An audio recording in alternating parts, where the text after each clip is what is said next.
إلا هذا نقارع وضع عن هذا الكلام كوحدة سوحالي هذا الشباب هل كان نبوت ولا إنه حكي جرنا من اللي هذا داعش إن كستينوس وجود بيننا نفتنا لبضع سكوا كلي هذا سياسة سومالي عن هذا الكيد كهري أنت كلو حال يسكون راعي سياسة إلى نقطة سياسة سفرا أو ضدك فكر كود سدافسدان أفكار كود سدافسدان أو قفكي هاي فكر ونعكس السوق أو صادقه وحارنا هنا وجود النظام حزبيه بدن أو حزبية ذيك قيب جل عيان أرمها سياسة ده وهذا كرتا حزب المعني سواء معه وإنه أجندة ليه هاي وإنه سماه كامبين يلالن وإنه فكر كيس جود بيه وإنه أركتدي يسديبه مركا وحارة ضدك إنه يكون مشغولان مركا أركتدي قفكه ما هنا قفكه مشغولان ورمحوه قفكه صوابا دقي أركتدي سمحيته وحلا نقدين على الجديد هاي مركا وأركتده وجدنا هاي وانكور رأسنا هاي لكن إن بدن dad badan oo aragtida taageersan waa arkay dad badan oo aragtida dhaliil karna way jiraan laakiin dawladdu ama madaxtooyada in isku mashquuliso maaha xisbigan iyo hoggaankiisa xagee tageen iyo la sheegeen waxa ay diidan yihiin oo afkaarta ah waa inay soo bandhigtaan madaxweynaha hadduu doonayo inuu fikirkii ka fiican hayo oo dadka Soomaaliya u sheega anna haddaan kiisa mid ka fiican waa in dadka xukunta inagu ay sida ugu dambeeyay marka waxaa jira khilaaf shakhsi ah oo idinka dhaxeeya adiga iyo madaxweynaha ما أوكي خلاف شخصي أو يعني مجرو حينها مالنتي اللي قديها رئيس وزراء ولا جيها بعد يعني نحن اللبنان وسياسي وبرلمان كوجرانها ولا جيها بعد كي أسرع مركز سياسة إسكوية رقبتين إن كمية طبعا أنا وحدك سو مالك قرنين وشيء ذاتك كمبالا كور كمية حيانا هاي والوبحي برايم مينستر كمركوها فرماجو waxaan u hadlayeen waxay ahayd guddi baarlamaanka Soomaaliya soo saartaan aniga oo shan qofood ah oo hadalka Kampala qayb ka noqday waa laga yaabaa asaga inay wali ku taagan tahay maadaama uu la dagaalay ninkii markaa gudoomiyaha baarlamaanka ah Shariif Xasan Sheekh Aadan oo siyaasadii hadda inuu ka bixiyo oo aaminsan yahay asaga aniga ninkii labaad ee markaas Kampala Accord ama hadalkeeda ama negotiationkeeda ku jira anaha waxaan u arkaynay maalintaas farmaajo inuu baarlamaanka Soomaaliyeed oo xaqiray oo ka hor yimid marka waxa laga yaabaa inuu asaga taas arsigaas inay maskaxiis ku jirto marka waa laba bi hoos iska haratay iyaga iska ka ogmay waa dhici kartaa laakiin aniga wax kale oo isku nimid farmaajo on ka ahayn in oo Kampala Accord ka baxsan ma jiraan laakiin dad badan waxay fasirayaan inuu dadka ciilka u qabay oo dhan oo kamid yahay madaxweynaha hadda xilka halkan ka degay gaas oo kamid yahay Shariif Xasan oo anigu aan kamid ahay dadkii inuu beegsanayo waagi oo isiri siyaasadda ay kugu yara dhiban waa dhici kartaa mar walba oo aad hadlayso oo dawladda arrimaheeda dhalayso waxaad si gaar ah u dhalashaa farmaajo maxaa sababay dawladdu farmaajo kaliya ma waa su'aal fiican farmaajo waa ninka la doortay dadka Soomaaliyeed dadka ay baarlamaanka si indirect ah doorashadii ku dhacday cidda la siiyay mandate-ka dad badan oo Soomaaliyeed waxa jira waa asaga dada ka dambeeya dhaha ama dad kala gadaal ugu jira asagu talab male asagu go'aan male asagu karti male dad baa jira laakiin aniga sideedaba cidda mas'uulka waa cidda la doortay cidda la xisaabtamay waa cidda la doortay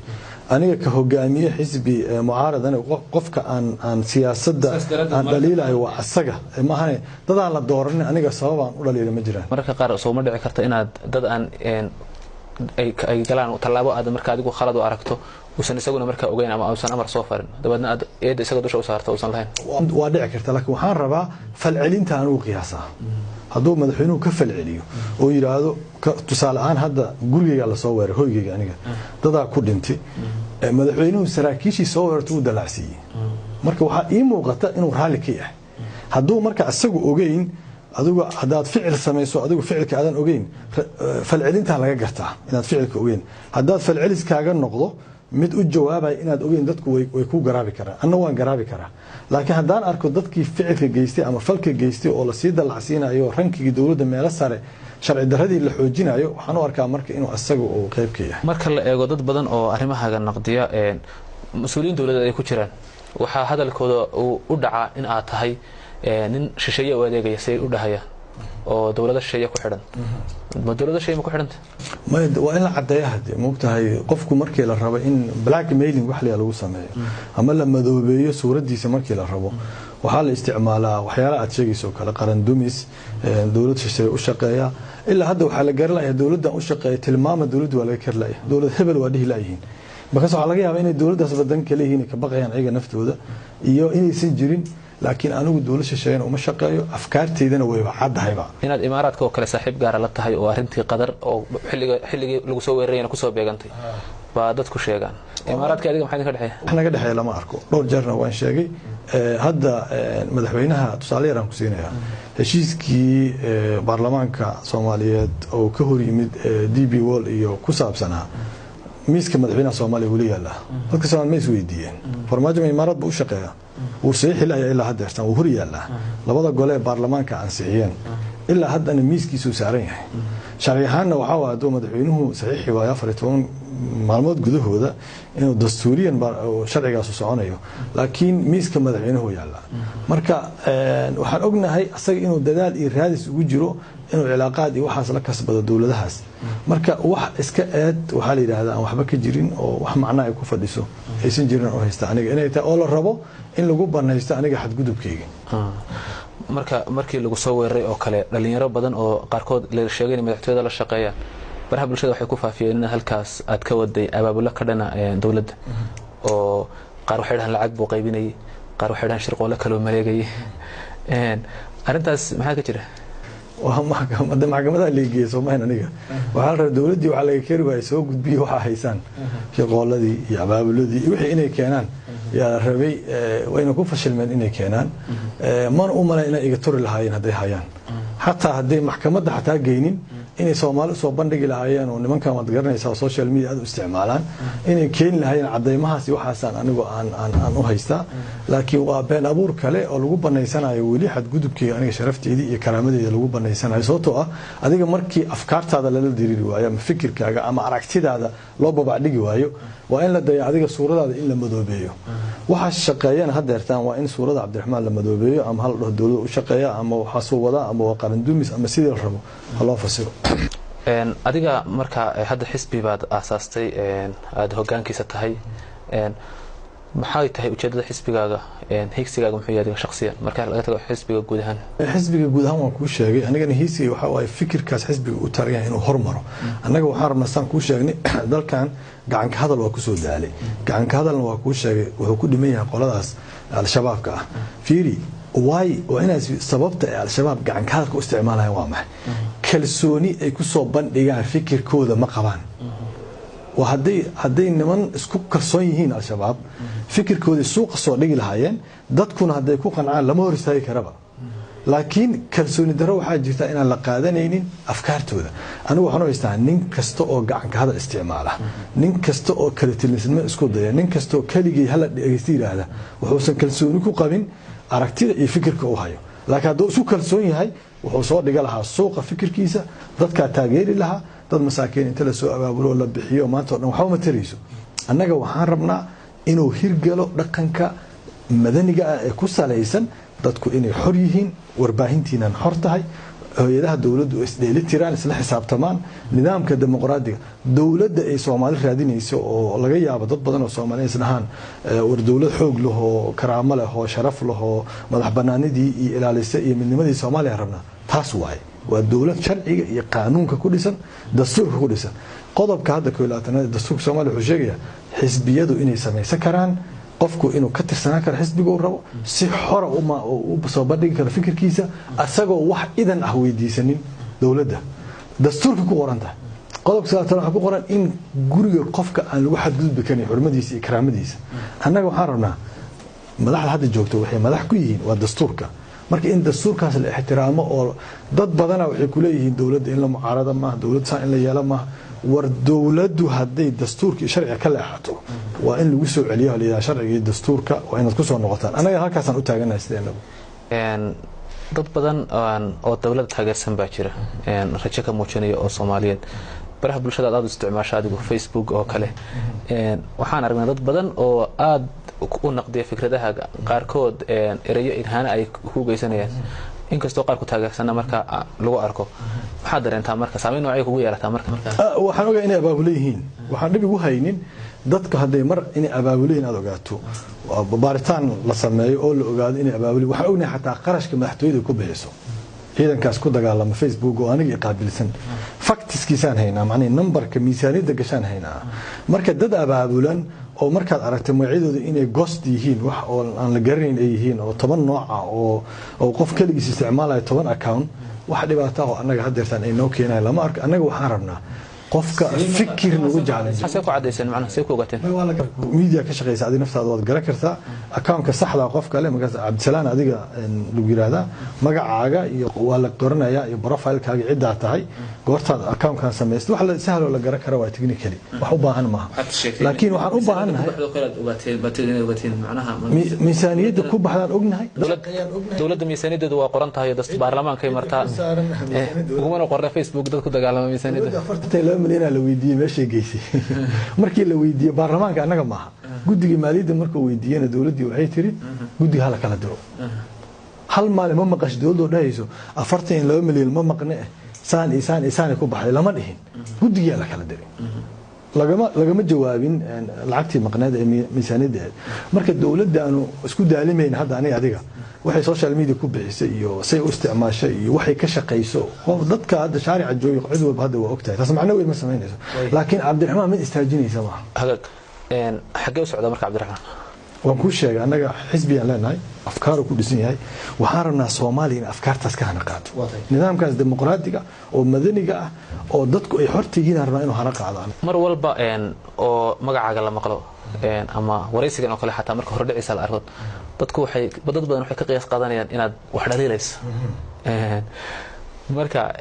ilaa hadda 2 sano kadib dawladdu wax wanaag ah ay qiraysa ma jirto ay qabatay fiiri dhaliisha nafteeda in la fasiro u baahan dhaliishu waa wanaag bisideedaba waan ka jawaabi doonaa su'aasha dhaliishu waa wanaag dhowr maalin ka hor waxaan soo qoray heshiis ay dawladda federaalka iyo dawlad goboleedka ku gaareen magaalada Baydhabo sax oo ku saabsan qaybsiga kheyraadka shidaalka iyo macdanta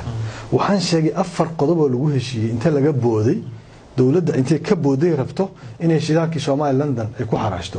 waxa kamid ah sharciga batroolka in la ansixiyo waxa kamid ah hay'adda sharciga xukuumaysa batroolka in la dhiso waxa kamid ah shirkadii batroolka Soomaaliyeed qaybileed ama suuqyada in la dhiso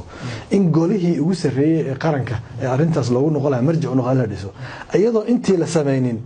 yaa dawladdii baxday waxay tagtay London waxay tiri waxaan xaraashaynaa xirmooyinkii aan blockiskii Soomaaliya marka anigu ka jawaaboon iri war waxaan suuragal ma ayadoo intaan la sameyn lama sameyn karo dawladdu maxay ku qasbanaatay inay tiraahdo waxa aan sameynayna ma aha inaan gadayno blocks ama xirmooyin ma ahane waxaan gudbinaynaa macluumaad ilaa hadda waxaan aaminsanay sax ahayn sababtoo markaan fiiriyo website-kii qoladii Spectrum shirka qabanaysay iyo qoladii Soomaaliya magaca bedelato qabanayo wali waxay rabaan inay xaraashaan blockiski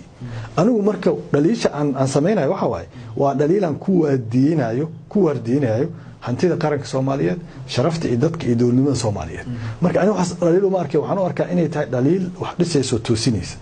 waxa ku soo haray dawladda hadii dad badan oo Soomaaliyeed waa dhici karta inay dhahaan Cabdiraxmaan muu sheego wanaaga ay dawladda ay leedahay anigu waxaan aaminsanahay dawladdu gaariga ay wado hadda waxaan joognaa magaalada Garowe haddaan kaalkacay intaad waan aadaya ay tiraahdo adoo jidka Boosaaso fuule ku arko intaan ka daba qeylinayo kule war soo noqo war jidki kan ma aha ya dad badan waxa laga yaabaa inay u qaataan inay ay balaayo tahay laakiin adoo jidka mar hadda dhowr qofood biyo siiso masaakiina oo mid aad qoodiso oo mid aad lacag siiso dhibaataysan anigu uma jeedi karo waxaan u jeedaa inaan ku soo celiyo adiga aan kugu soo celiyo jidka dawladda anigu waxaan aaminsanahay wadadii ka leexatay wadadii lagu soo heshiiyay oo dawladnimada Soomaaliya lagu dhisay la rabay ka leexatay qaylada marka anigii dad badan ay qaylinayaan waxay tahay war wadadii ku soo celiya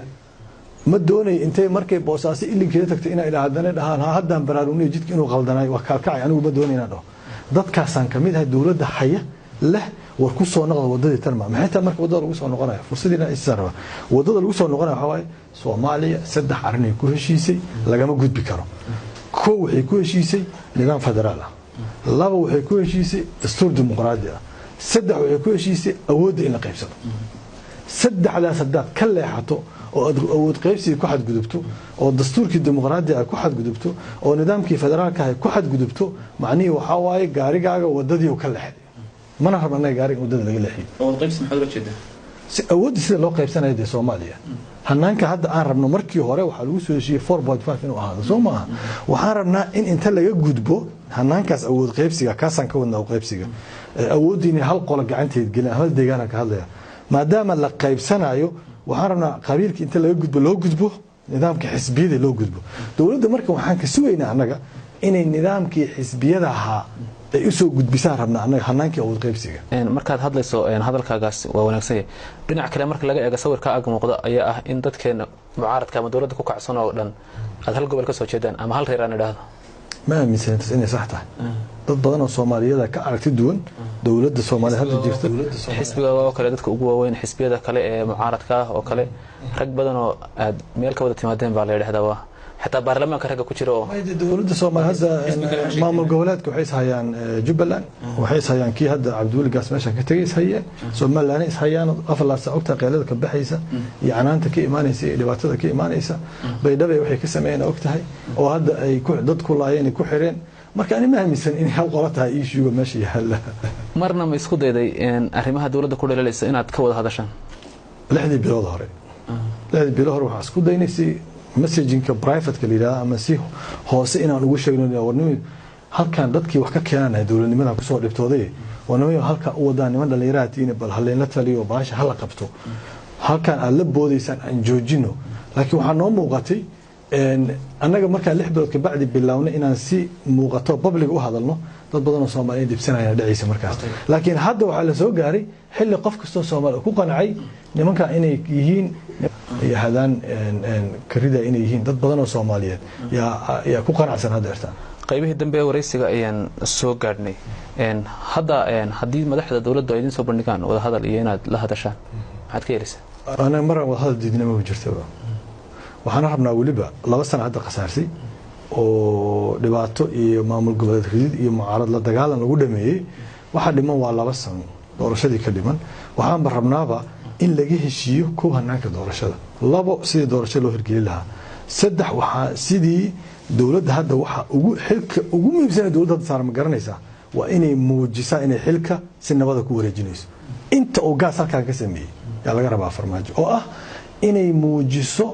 in xilka ay si nidaam oo dimuqraadi ah oo nabadgelyo ay ku wareejinaysaa dad ka shakiyeen laakiin xaq way leeyihiin mar labaad xataa in la doorto Soomaa dastuurka siinay tamalatas laakiin hanaankii doorashada ay ku dhici lahayd si nabadgelyo xilkan lagu kala wareegi lahayd si nabadgelyo inay hadda ka shaqeeyaan ay muujiyaan bisaab hadda u hartayba howlka hadda weyn anaga aan ka sugayno ma jirto iyo dastuurka oo dhameystiro qayb ka arintaas ayada ah labadaas hadda uga fadhinaaba dawladda hadda irtaan dad badan waxay kugu dhaleelaan maadaama dawladda Sheekh Shariifna la soo shaqeysay oo mas'uuliyiin ka soo noqotay tii xasan adooyeen kala shaqeynaya talooyin badan dabcan siinaysa saameyn ku lahayd dhismaheeda iyo hor u socodkeeda dawladdan wuxuu mucaaradaya odaygu dan gaar ah oo laha ama in xil loo magacaabo rabo markuu waayna 6 bilood kadib afku fartay way siyaasadda Soomaaliya sideedaba dawladda Shariifna anoo wasiiraan ka tagay oo halka iska casiilay dadka Soomaaliyeed ogaadaan u baahanahay waxa iska casiilay waxay ahayd waxaan arkayay sidii aniga aan wax ila muuqdeen igula ma socon kaligeena ma dhowr wasiiraan maalintaas halka iska casiilay oo ka xasuusto wasiirka hore arrimaha dibadda Omar iyo nin kale wasiir dawladda ah حسن معلن يلاده مدحتويده كأولي وزير الدولة واحد اسكو عايزين waxay aragtidii aan rabnay sida anagu arkeen uma soconin marka anaga hadaan xildoonahay waxa la arki lahaa in isaga dhaganaano madaxda u amirno iska amaano guuladu siyaaf dhinac ka qaadno noolaada aan ku hayno marna anaga noocaas anaga waxaan rabnaa in hadda golaha wasiirada hadda dhisan nasiib darro inaan ka hadlo marraba dad badan oo saaxiibada ku jiro waxyaalaan xukuumadda iyo isku mashquulinayna kamid tahay sababtoo ah daarashinka dadka loo wada qaldan waxay iska noqdeen dad wixii la keenaba iska marinaya qalbiga xal dhiibaya okay waxa la kala baarlamaanka iyo gudoomiyaha baarlamaanka la ridaya okay baydhaba la weeraraya okay hebel la soo xiraya okay hebel lagu duulaya okay waxay iska noqdeen rubber stamp wax liida shaabad la iskaga dhufanayo waxa la wixii la rabo laakiin aniga goliga wasiirada aan kamid ah hadaan ku sheegay kuwii ka dambeeyay runtii on ka warqabo doodaas socotay dadku waa isdiidayeen waa la hayay qof walba ra'yigiisa waa la yaqaanay wasiiradu ma ahayn dad u khuduucsan ra'iisul wasaaraha iyo xukuumaddiisa ma ahayn taasaan lagu matalaa constituency wax la deegaanada iyo dadka lagu matalaa dadku inay dad madax banaan oo xor ah oo caabid u ahayn kursiga ay ku fadhiyaan dad madax banaan ee ra'yigoodii aragtidooda iyo dadka deegaanada ay matalaan matali kareen ugu dambeyntii fariin maanta bulshada Soomaaliyeed ay ka qoraan oo taariikhda ku gashay berita ka maalin oo aad dhihi lahayd mid kula aragtay iyo mid ka aragtid duwanba maxay noqonaysaa dadka Soomaaliyeed waxa taariikhda galay waxay tahay inaan ka wada shaqeyno sidii dalka Soomaaliyeed oo ku heli lahaa dawlad mid ah madax banaani buuxda iyo nidaam dimuqraadi oo dadku iyo dastuurkana uu sareeyo sharcigana uu sareeyo dadkuna ay xor yihiin taas waa ay taan dhammaanteen u wada dirirayno taas waa dowladaha dariska nala ah fiiri dowladna waa Ethiopia waa nala daris dowlad kalena waa Kenya Kenyana sharciga taliya Ethiopia qoriga taliya Ethiopia maanta meesha maris waa u jeednaa Kenya maanta meesha joogto waa u jeednaa 9 milyan intaasoo foodo helay madaxweyne Uhuru Kenyatta maxkamad sare tiri doorashada sax ma ah ku noqo markaas lagu noqday ma garatay markaasoo wali ninkii mucaaradka inta diiday oo istaariyo yiri madaxweynaha ah anigu wali inta meel istaagay madaxweynaha isku ma dhaarin kaliya waxaan sheegay ra'yigayga kaliya markaasoo ku invite gareeyay hoygiisa oo yiri walaalo talada aan wadaagno waxa keenay institutionka iyo nidaamka dimuqraadiga ah annaga ka rabno Afrika kaasa bilaw ah deertaan dunida kale way tagtayba annaga nidaamka aan generationkeena iyo jiilkeena soo socday iyo fac soo socdo ku hana qaado waxa waaye nidaam isla xisaabtana dastuurka sharciga oo sareeyo kaas aan ka wada shaqeyno qoray iyo xoog iyo kala talinimo waxaan u deynay nimanka la yiraahdo al-shabaab ma rabno namuudadkaas iyo noocaasna dooni mayno kaan rabnana kaas waa dadka Soomaaliyeed inay kaas nagala wada shaqeeyaan u baahnaa